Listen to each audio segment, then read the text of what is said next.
आकाशवाणी के सभी श्रोताओं को आचार्य त्रियोगी नारायण मिश्र मिट्ठू का प्यार भरा नमस्कार और शारदीय नवरात्र के पावन पर्व की हार्दिक शुभकामनाएं। श्रोताओं, आज मैं आपके साथ हूं नवरात्र के महत्व और देवी की आराधना पर एक विशेष जानकारी लेकर।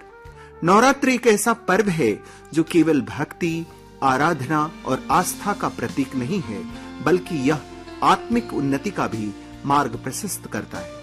हर साल नवरात्र के 9 दिन हमारे जीवन में नई ऊर्जा, शक्ति और जागरूकता लाते हैं। नवरात्र नैमित्तिक साधना का भी महापर्व है, क्योंकि आज हमारे भाग दौड़ भरी जिंदगी में नित्य पूजा के लिए समय निकाल पाना मुश्किल होता है। इसलिए हमारे दूरदर्शी ऋषि मुनियों ने हम सब के लिए नैमित्तिक साधना की व्यवस्था की है। नैमित्तिक साधना किसी पर्व विशेष पर की जाने वाली पूजा है, जबकि जो पूजा प्रतिदिन की जाती है उसे नित्य पूजा कहते हैं। इसलिए नवरात्र नैमित्तिक साधना का महापर्व है, जिसमें हम 9 दिनों में मां दुर्गा के 9 रूपों की पूजा करते हैं, जो हमारे जीवन के 9 महत्वपूर्ण आयामों का प्रतिनिधित्व करती हैं। तो श्रोताओं, इस वर्ष शारदीय नवरात्र का यह महापर्व गुरुवार 3 अक्टूबर 2024 को पहले दिन की देवी शैलपुत्री के पूजा से शुरू हुआ है और शनिवार 12 अक्टूबर 2024 को विजयदशमी के दिन समाप्त होगा। इस पावन अवसर पर मां भगवती का आगमन हस्त नक्षत्र और इंद्र योग में हुआ है, जो सभी के लिए सुख, समृद्धि और शांति लेकर आएगा। श्रोताओं, क्या आप जानते हैं कि नवरात्रि में हर साल देवी के आने और जाने का भी अलग अलग वाहन होता है और इनका एक खास संदेश होता है, जिसका बड़ा महत्व है। अब आप सोच रहे होंगे कि मां दुर्गा का वाहन तो शेर है, फिर नवरात्र में उनका वाहन अलग अलग कैसे हो जाता है। दरअसल नवरात्र के पहले दिन जिस वार से नवरात्र शुरू होता है, उससे पता चलता है कि मां किस सवारी पर आ रही हैं, और विजयदशमी के दिन से यह पता चलता है कि मां किस वाहन से वापस जा रही हैं। इसका भी अपना एक खास अर्थ और संदेश होता है। इसके संदर्भ में देवी भागवत में लिखा है, शशि सूर्ये गजारूढ़ा शनि भौमे तुरंग में गुरो शुक्रो च डोलायाम बुद्धे नौका प्रकीर्तिता। अर्थात जब नवरात्र का प्रारंभ सोमवार या रविवार से हो तो मां का आगमन हाथी पर होता है, जिससे अच्छी वर्षा होती है, और नवरात्र जब शनिवार या मंगलवार से प्रारंभ हो तो मां घोड़े पर आती है। घोड़े पर आने से युद्ध का संकेत मिलता है। नवरात्र यदि बुधवार से प्रारंभ हो तो माता नाव पर आती हैं, जिससे सभी कार्यों में सफलता मिलती है। और यदि नवरात्र गुरुवार या शुक्रवार से प्रारंभ हो तो माता डोली पर आती हैं, इससे समस्याएं और संकट जन्म लेते हैं। इसी प्रकार मां के प्रस्थान का भी विशेष फल बताया गया है, जो विजयदशमी के दिन से लिया जाता है। शास्त्रों में लिखा है, शशि सूर्य दिने यदि सा विजया महिषा गमने रुज शोक करा। शनि भौम दिने यदि सा विजया चरणा युद्ध यानी करी विकला। बुध शुक्र दिने यदि सा विजया गजवाहन गा शुभ वृष्टि करा। सुर राजगुरु यदि सा विजया नरवाहन गा शुभ सौख्य करा। अर्थात यदि विजयदशमी सोमवार या रविवार को हो तो माता का प्रस्थान महिष यानी भैंसे पर होता है, जो रोग और शोक का कारण होता है। उसी प्रकार विजयदशमी यदि बुधवार और शुक्रवार के दिन हो तो भगवती हाथी पर जाती है। इससे वर्षा में वृद्धि होती है। बृहस्पतिवार को भगवती मनुष्य की सवारी से जाती हैं, जो सुख शांति में वृद्धि करता है, और शनिवार और मंगलवार को माता पैदल प्रस्थान करती हैं। इससे चिंता और परेशानी में वृद्धि होती है। आपको बता दें, इस बार नवरात्र में मां भगवती डोली पर सवार होकर आ रही हैं। शास्त्रों के अनुसार डोली पर मां का आगमन विभिन्न प्रकार की चुनौतियों की ओर इशारा करता है, लेकिन यह भी अवसर होता है कि हम सामूहिक जागरूकता और संयम से जीवन में सकारात्मक बदलाव करें। वहीं नवरात्र में इस बार मां का प्रस्थान पैदल होगा, क्योंकि इस बार विजयदशमी शनिवार 12 अक्टूबर को होगा। इस साल शारदीय नवरात्र में माता का पैदल जाना हमें सिखाता है कि हमारे भीतर छिपी हुई ताकत और धैर्य ही हमें आगे बढ़ने की राह दिखाते हैं। यह हमें याद दिलाता है कि चाहे कितनी भी मुश्किलें आए, अगर हम पूरी आस्था और मेहनत के साथ प्रयास करते रहे तो हर बाधा को पार कर सकते हैं। माता का यह संदेश हमारे दिल में साहस और संकल्प भरता है, जिससे हम अपने जीवन में हर चुनौती का सामना कर सकें। नवरात्र के इन 9 दिनों में हम 9 अलग अलग रूपों में देवी दुर्गा की पूजा करते हैं। मार्कंडेय पुराण में इन 9 देवियों के नाम इस प्रकार दिए गए हैं। प्रथमम शैलपुत्री च, द्वितीयम ब्रह्मचारिणी, तृतीयम चंद्रघंटेति, कुष्मांडेति चतुर्थकम, पंचमम स्कंदमातेति, षष्ठम कात्यायनीति च, सप्तमम कालरात्रिति, महागौरीति चाष्टमम, नवमम सिद्धिदात्री च, नव दुर्गा प्रकीर्तिता। उक्तान्येतानि नामानि ब्रह्मणैव महात्मना। अर्थात नवरात्र की 9 देवी क्रम से शैलपुत्री, ब्रह्मचारिणी, चंद्रघंटा, कुष्मांडा, स्कंदमाता, कात्यायनी, कालरात्रि, महागौरी और सिद्धिदात्री हैं।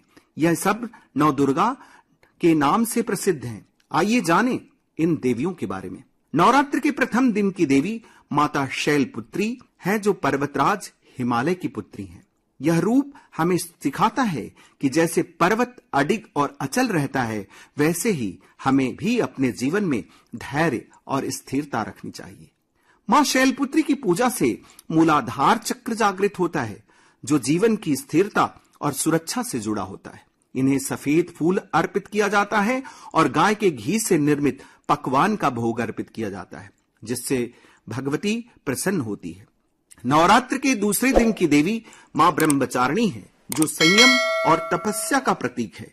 उनकी आराधना से स्वाधिष्ठान चक्र जागृत होता है, जो रचनात्मकता और आत्म नियंत्रण का चक्र है। इन्हें मिश्री और शक्कर का भोग अर्पित किया जाता है और उनके प्रिय फूल चमेली और गुड़हल को अर्पित करने से माता प्रसन्न होती है। नवरात्र के तीसरे दिन की देवी चंद्रघंटा है, जो साहस और शांति का प्रतीक है। इनकी आराधना से मणिपुर चक्र जागृत होता है, जो हमारे आत्मविश्वास और आंतरिक शक्ति का केंद्र है। इन्हें लाल रंग के फूल और गाय के दूध से बने पकवान प्रिय हैं। नवरात्र के चौथे दिन की देवी कुष्मांडा है, जो ब्रह्मांड की सृजनकर्ता मानी जाती है। इनकी पूजा से अनाहत चक्र जागृत होता है, जो प्रेम और करुणा का केंद्र है। इन्हें मालपुए का भोग अति प्रिय है और इन्हें लाल रंग के पुष्प, गुड़हल, गुलाब और कमल अर्पित किए जाते हैं। इससे देवी प्रसन्न होती है। नवरात्र के पांचवें दिन की देवी स्कंद माता है, जो भगवान कार्तिकेय की माता है। यह रूप मातृत्व और परोपकार का प्रतीक है। इनकी पूजा से विशुद्धि चक्र जागृत होता है, जो संवाद और सच्चाई से जुड़ा है। इस दिन मां को केले का भोग और पीले रंग के फूल अर्पित किए जाते हैं, जिससे माता अति प्रसन्न होती है। नवरात्र के छठे दिन की मां कात्यायनी है, जो साहस और विजय का प्रतीक है। इनकी पूजा से आज्ञा चक्र जागृत होता है, जो बुद्धि और अंतर्ज्ञान का केंद्र है। इन्हें शहद और लाल रंग के फूल प्रिय हैं। नवरात्र के सातवें दिन की मां कालरात्रि है, जो हमारे भीतर के अज्ञान और भय का नाश करती है। इसकी पूजा से सहस्त्रार चक्र जागृत होता है, जो आत्मज्ञान और दिव्यता का केंद्र है। इन्हें भोग में गुड़ और अपराजिता का या कमल के फूल अर्पित किए जाते हैं, जिससे माता प्रसन्न होती है। नवरात्र के आठवें दिन की देवी माता महागौरी है, जो शुद्धता और पूर्णता का प्रतीक है। इनकी पूजा से हमारे जीवन में शांति और संतुलन आता है। इन्हें नारियल और सफेद फूल अर्पित किए जाते हैं। ये माता को अति प्रिय हैं। नवरात्र के 9वें दिन मां सिद्धिदात्री की पूजा होती है, जो सिद्धियों की दात्री है। इनकी आराधना से हमें हर कार्य में सफलता प्राप्त होती है। यह दिन हमें सिखाता है कि समर्पण और भक्ति से कुछ भी संभव है। हर कठिनाई भक्ति के आगे झुक जाती है और समर्पण असंभव को भी संभव बना देता है। इस दिन माता को तिल के लड्डू या खीर का भोग लगाना चाहिए, जो माता को अति प्रिय है, और इन्हें पीले रंग के पुष्प अर्पित करने से माता प्रसन्न हो जाती है। इस प्रकार इन 9 दिनों में हम सिर्फ देवी की पूजा नहीं करते, बल्कि यह आत्मशुद्धि और आध्यात्मिक जागरण का समय होता है, जिसमें हर देवी हमारे भीतर किसी न किसी शक्ति को जागृत करती है, चाहे वह स्थिरता हो, साहस हो या प्रेम और करुणा। यही कारण है कि नवरात्रि को आत्मा की पवित्र यात्रा माना जाता है, जहां भक्ति से आत्मिक शुद्धि होती है। नवरात्र का पर्व हमें सामाजिक एकता और सामूहिक पूजा का भी महत्व सिखाता है। जब हम मां के गीत गाते हैं, गरबा और डांडिया करते हैं, तो यह हमारी सामूहिक शक्ति का प्रतीक बन जाता है। नवरात्र सिर्फ पूजा पाठ का त्योहार नहीं, बल्कि इसके पीछे एक वैज्ञानिक वजह भी है। हमारे ऋषि मुनियों ने नवरात्र के समय जप, व्रत और हवन करने का नियम बनाया था, जो न केवल धार्मिक बल्कि हमारे स्वास्थ्य के लिए भी फायदेमंद है। नवरात्र उस समय आता है जब ऋतुओं का संधिकाल होता है, यानी जब दो ऋतुएं आपस में बदल रही होती हैं, जिससे हमारा शरीर और मन कमजोर हो जाते हैं। ऐसे में व्रत करके हम अपने शरीर को नए मौसम के लिए तैयार करते हैं। खासकर चैत्र नवरात्र जो गर्मी से पहले आता है और शारदीय नवरात्र जो ठंड से पहले आता है। इसलिए 9 दिनों तक व्रत करने से हमारा शरीर मौसम के बदलाव को बेहतर तरीके से संभाल पाता है। नवरात्र न सिर्फ आरोग्य प्रबंधन के लिए है, बल्कि यह आध्यात्मिक प्रबंधन का भी महापर्व है। देवी भागवत के अनुसार सबसे पहले माता दुर्गा ने महिषासुर नामक राक्षस, उसकी सेना का वध किया था। महिषासुर जड़ बुद्धि का प्रतीक है, जो समाज की प्रगति में बाधा डालता है। माता ने उसका विनाश करके समाज को नई दिशा दी थी। इसके बाद माता ने धूम्रलोचन नामक राक्षस का वध करके समाज को दिव्य दृष्टि प्रदान की, क्योंकि धूम्रलोचन सीमित सोच और अज्ञानता का प्रतीक था। वहीं चंडमुंड नामक राक्षस तर्क वितर्क के प्रतीक हैं, जो समाज को प्रगति से रोकते हैं। माता ने उनका वध कर बेमतलब के तर्क वितर्क से समाज को मुक्त कराया। वहीं रक्तबीज नामक राक्षस नकारात्मक ऊर्जाओं का प्रतीक है, जिसका नाश करना कठिन होता है, क्योंकि एक रक्तबीज को मारने पर अनेकों रक्तबीज पैदा हो जाते हैं। भगवती ने इसका भी संहार किया। इसी प्रकार हमें भी नकारात्मकता से निपटने के लिए सावधानी पूर्वक प्रयास करना होता है, जैसे माता दुर्गा ने किया था।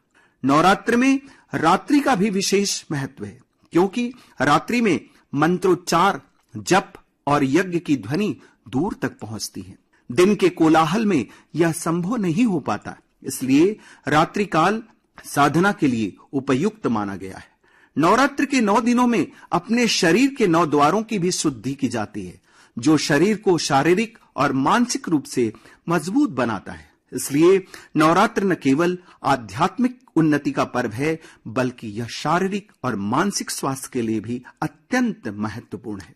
तो श्रोताओं, मां दुर्गा की कृपा हम सभी पर बनी रहे और इस नवरात्रि से हम अपने जीवन में शक्ति, धैर्य और जागरूकता का अनुभव करें।